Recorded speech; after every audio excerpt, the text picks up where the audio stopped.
Can we just start with the total and utter collapse of polling? Polling again is a lie.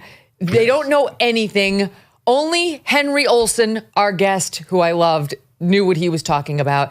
Nate Silver didn't know what he was talking about. Nate Cohn over at the New York Times, and Ann Seltzer of the Des Moines Register. Wow. A total and utter fail. Where is Ann Seltzer today? Someone do a wellness check to see if she's still around. You know, Nate Silver was right about one thing, I think, when he said that, you know, what's happening with these polls is nobody wants to go out on a limb because they all want to be in the same space. That seems to be true. But he said he ran 80,000 simulations. Yeah, simulations. And they came up like exactly 40,000 each or 40,001 each. Yeah, no, the polling stuff is appalling because the only people that were right, and they were almost not entirely right because we were looking at something that we're slightly surprised by, which is popular vote, was Polymarket. The crypto market. If you watched Polymarket, and that is the kind of wisdom of the crowd, they were right. And whatever the competitor is another version of it too. By the way, my husband, Doug Brunt, obsessed. It was How much did you win? It was his comfort blanket throughout the whole, past 2 months. Like Polymarket though, but Polymarket. I knew he put 20 grand on Jill Stein. I thought that was a risk, but he said it's going to pay big. So. It was in Dearborn. It wasn't quite she wrong. came in second place. Incredible. Second place. Can you believe that? Dearborn goes for Trump. Yes. And Jill Stein, Kamala, nowhere to be found. No. Just one more minute on the polls because they'd been warned. They'd been warned year after year that they had it wrong, that they shouldn't underestimate Donald Trump, that there was a secret Trump voter that doesn't like to deal with pollsters. And notwithstanding the fact that some got it, like Atlas got it, and as I pointed out, our guest Henry Olsen, he got it. You had hard partisans like Larry Sabato, who lost his mind. He's also known as the My Pillow guy. They may or may not be the same person.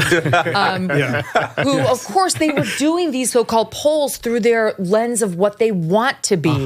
And they've been out. Who will pay attention to these people again? I had an inkling on Monday night of some of this. I don't know what we call the quiet Trump poll respondent, but we hosted a thing. Shy Trump voter, right? So we hosted a live Reason Roundtable podcast taping in the Comedy Cellar, the Village Underground in New York. And at the beginning, I was like, all right, who voted here? You know, give me a show of hands for Kamala Harris. There was surprisingly a lot. For Donald Trump, crickets. There was no way in a group of libertarians, conservatives, independents that there's going to be zero Trump voters. And afterwards, when I talked to people, the Trump voters all came up to me. And they're like, oh, yeah, I was voting. Can I tell you something? I have a friend in Hollywood, and she sent me a text today saying, I have to pretend that I'm sad. I'm pretending I'm sad with all my friends. She's a conservative who's got to stay underground. And that's just the way some of these circles work. Now, I don't know if that's how they work all over the Midwest, which is not. I don't think so. I don't know. Yeah. But I do think, like, we had a woman call in yesterday from Wisconsin, and she's like, yeah, I lied to the pollsters. I just kind of want to mess with them. I don't care. Like, they're kind of against these pollsters. But the smart ones figure out ways around that. You cannot believe in these people. I really do believe it was their own bias that pushed them into these, either subconscious or conscious bias that pushed them into manipulating all of us or trying to save her ass, which was unsavable. Not trying to, succeeding. I mean, that is the manipulation that you can't avoid, right? I mean, if the only information out in the ether is this is what's happening and everyone lined up agrees, we cannot, in this Pavlovian response, say, well, this has happened in the past. This is the only information we have to go on. So we're all talking about these polls. I don't know if you were, but we have been. And everywhere that I have seen, we're talking about the polls.